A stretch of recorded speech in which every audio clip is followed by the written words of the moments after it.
Alors, typiquement le genre de choses que je voulais faire à l'origine, avec le Filco dont je parlais au début de la vidéo, à savoir tester des composants de façon un peu plus approfondie.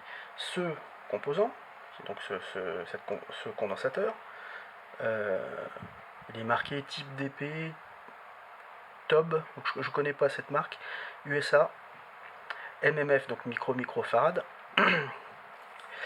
Et de l'autre côté, j'ai 0.006 microfarad, 600 volts DC, un numéro de nomenclature, une référence quoi, paf.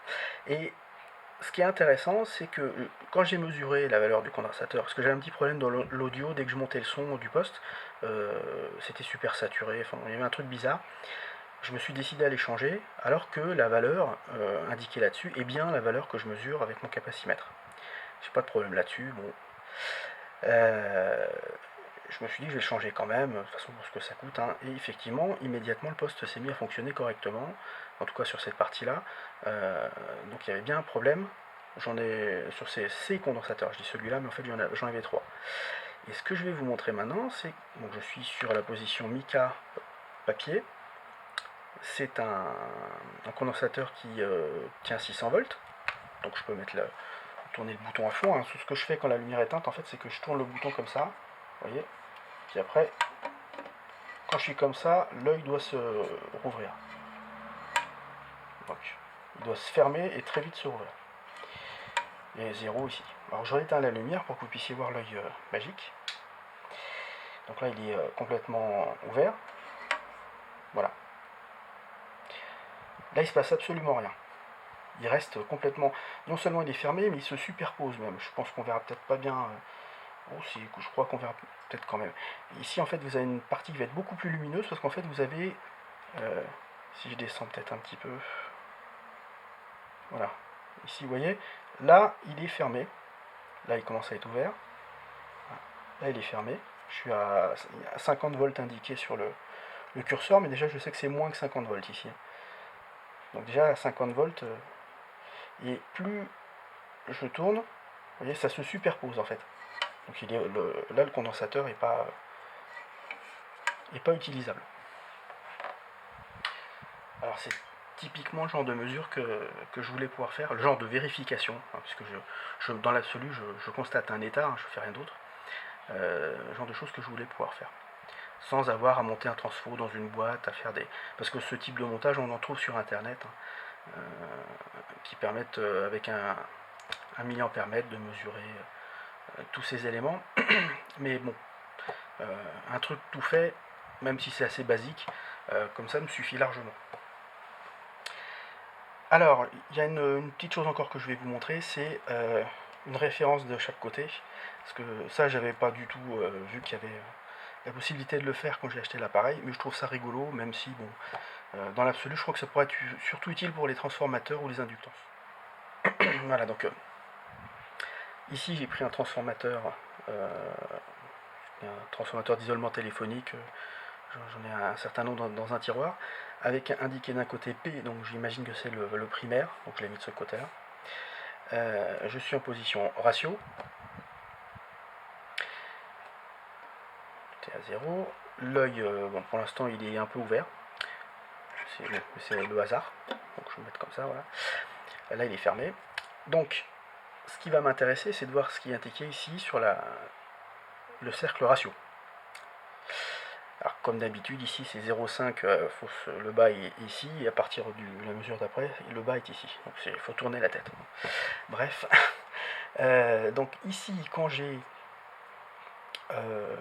un élément de type résistance ou inductance, donc une self, ou ce qui va être le cas ici, ça va être une inductance. Je vais prendre la valeur que j'ai ici, je vais la diviser par ce que je trouve ici, et je vais savoir ce que je dois avoir ici. Quand c'est un condensateur, c'est le contraire. Je vais avoir la valeur du condensateur qui se trouve là, la multiplier par la valeur qui se trouve ici, et je vais avoir l'information sur ce qui se trouve ici. Voilà, sur ce que je mesure. Donc évidemment, il faut connaître la valeur comment dire, du composant de référence, si on veut connaître le composant de destination.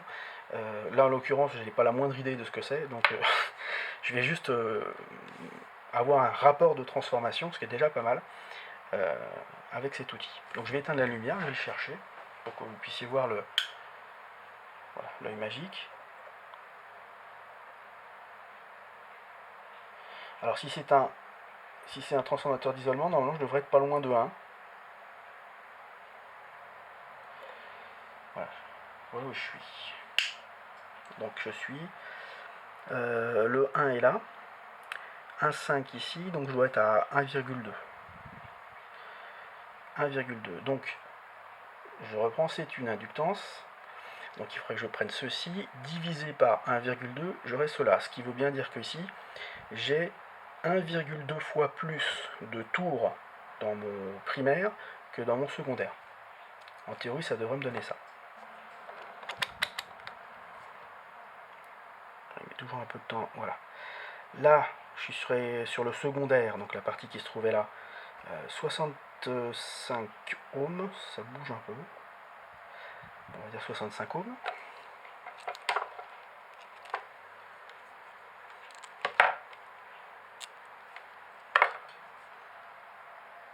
Et là, j'ai 79, 78, 79.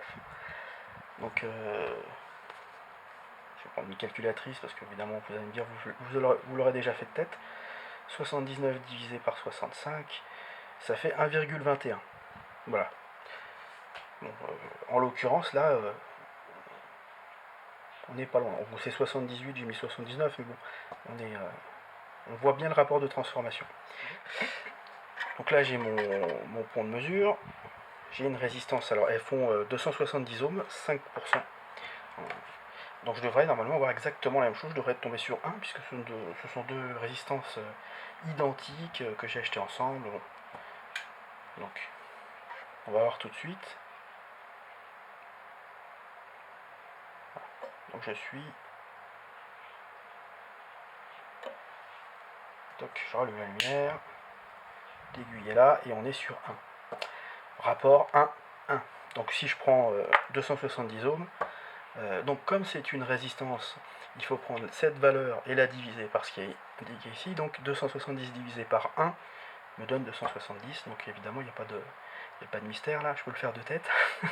Mais bon, typiquement, le genre de choses qu'on peut faire. Si vous avez une résistance avec un marquage effacé, ou si vous voulez, simplement si vous avez des résistances, comme ici on en a deux qui doivent être identiques, vous pouvez vérifier rapidement, de façon très simple.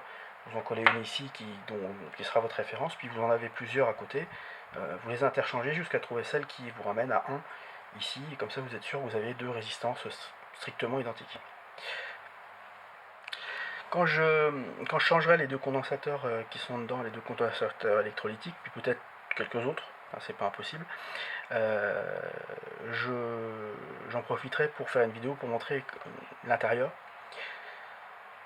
Donc bon, j'espère que ça a été intéressant. Moi j'aime bien ce genre de matériel, de vieux appareils de mesure basiques, parce que ça c'est vraiment pas un appareil de mesure de labo de, comment dire, de haute qualité, hein. C'est très très basique, hein. C'est un point de mesure, enfin, quand on l'ouvrira vous verrez à l'intérieur il n'y a pas grand chose, et déjà c'est un peu évolué. Ce que j'aime bien sur ce modèle là, c'est que je ne l'ai pas acheté cher. J'ai complètement oublié, mais je sais que c'était moins de 100 euros, ce qui pour ce type de matériel est sympa. Et ce que j'aime bien surtout, c'est que j'ai pas été obligé d'acheter du head kit, parce que malheureusement en France on trouve quasiment que du head kit ou des trucs vraiment très très pourris dans un état lamentable.